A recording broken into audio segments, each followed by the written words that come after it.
My name is James Bridgeforth. I'm a young and very successful investor who has generated tens of thousands of dollars investing in the stock and crypto markets. And in this video, I'm bringing forth the countless hours of research that I've done when it comes to our United States monetary system. Because what if I told you that the government is stealing from us and you had no idea about it? When diving into this video, I want to talk about the premise of my research, and it's going to be bringing us back to 1971 when President Nixon took us off the US gold standard. And the US gold standard basically was where the United States wasn't able to create countless amounts of money because it had to be tied to gold. And the reason that gold was what was tied to our US dollar is because it was the closest thing to a finite asset, meaning that it wasn't easily created. Gold gets created at around 2% a year. So that means that they mine 2% of the gold supply every single year, which means that it's not able to be created in abundance. So when we look at the US dollar, the dollar, since we've been taking it off the gold standard, has been getting printed and printed out of control. And the reason that this is so important and detrimental to the quality of our life is because when you continue to print countless amounts of money, it debases our currency, it steals our time, and it decreases our purchasing power all at the same time. See, when many people look at wealth, they think of it from a nominal perspective, but you really need to look at it from a purchasing power perspective. Because if you're not able to buy more goods than you once were, then you're getting poor. But if you're on the other end of the script and you're able to buy more goods than you once were, then you're getting wealthier. So now that we understand this, the first set of research that I want to do is going to be basically comparing how much time do you have to work in order for you to acquire a Big Mac combo in 1971 versus the amount of time you have to work in 2025 to acquire that same exact meal. And that's basically going to be able to show us and highlight that the government is stealing our time from us basically through this level of currency creation. So in 1971, which is the same year that the dollar was taken off the gold standard, a Big Mac combo cost around $1. And our minimum wage during that time was also $1.60. So when we do $1.60 divided by $1, we're going to get 0.625 hours, and in minutes, that's going to be 37.5 minutes. So if you're hearing those calculations and don't necessarily know what that means, that's basically stating that it's going to take us 37.5 minutes working on a minimum wage for us to be able to purchase a Big Mac combo in 1971. So when we take away 1971 and we look at 2025, and we can see that the federal minimum wage during this time is $7.25, and that a Big Mac combo is going to cost us $11.49.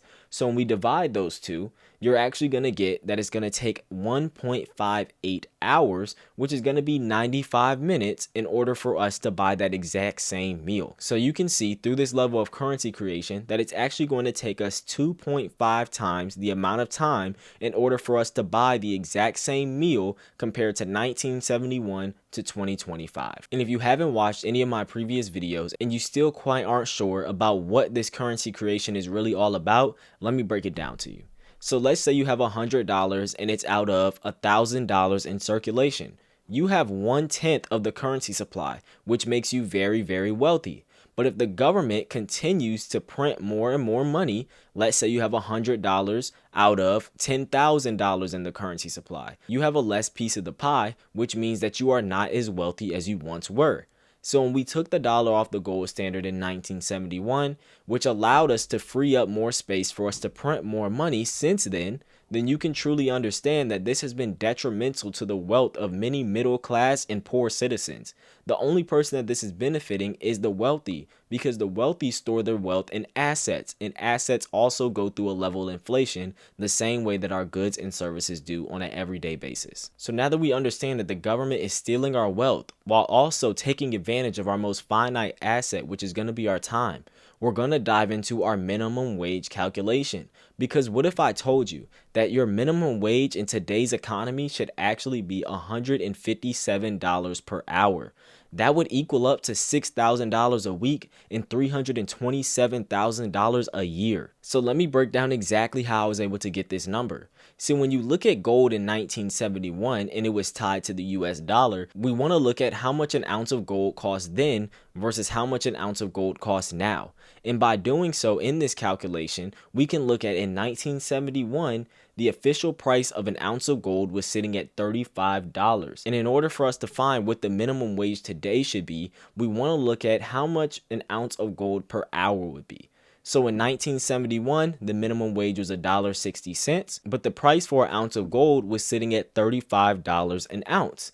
So basically, we take $1.60 divided by 35. That's going to get us 0.057 ounces of gold per hour is what you would have been getting paid during that time. So let's remember that number because we want to find the equivalent minimum wage for 2025. So the next step in our calculation is going to be to take the exact same number, 0.0475, and times it by the current price of gold per ounce today as of August 2025. And that's going to be $3,446.50. So if we divide it by that amount, we're actually going to get $157 per hour. And this is very mind-blowing to many people when you do this calculation.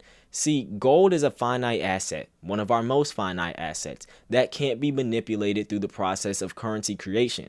Many people have to go out, mine gold on an everyday basis in order for this currency supply to increase. So it's very hard for it to be manipulated, and we can identify that this is actually a store of value for our money. But since 1971, and we've had the process of currency creation, we've been left behind in the way that our wealth has been growing because we can't keep up with the amount of money that they're printing. But if we were able to keep up with the currency creation and the currency supply, and we can do this by identifying the current price of gold, then we would understand that we should really be at a minimum wage of $157 per hour. And this is mind-blowing because in 2025, we're only sitting at $7.25. So when doing these calculations, this is why it's a crucial point for me to stress the importance to beginner investors, maybe even older investors, the importance of our monetary system and why that should be the first step and the first direction you take when learning about investing in the first place.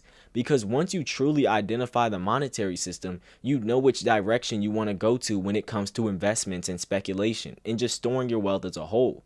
See, now that we understand that our inflation rate is very important and our inflation rate is sitting at around 7% a year, we can see that if we're not beating out that 7% a year inflation rate, then we're getting poorer. Because remember, wealth is determined by purchasing power. So if we're not able to purchase more goods, then we're getting poorer. So if you want to expound on this topic and truly start to change the trajectory of your financial situation and be the best steward of your money you can possibly be, one of the other resources that I truly recommend is going to be The Hidden Cost of Money by Mike Maloney. This is a series that was done around 10 to 12 years ago by Mike Maloney, and it is one of the best series that I've ever watched, and it truly changed the way that I valued myself as an investor. It changed the way that I think and went about investing as a whole, and I was able to follow up by making tens of thousands of dollars investing in these markets. I was even able to get my portfolio on an annual gain of 70% a year. These are all things you won't be able to do unless you truly start to do the knowledge and understand the foundations of our money in the history of our currency as a whole. So if you enjoyed watching this video or learned anything new at all, feel free to like, comment, subscribe, turn on that post notification bell so you never miss an update, and I'll see you guys in the next video.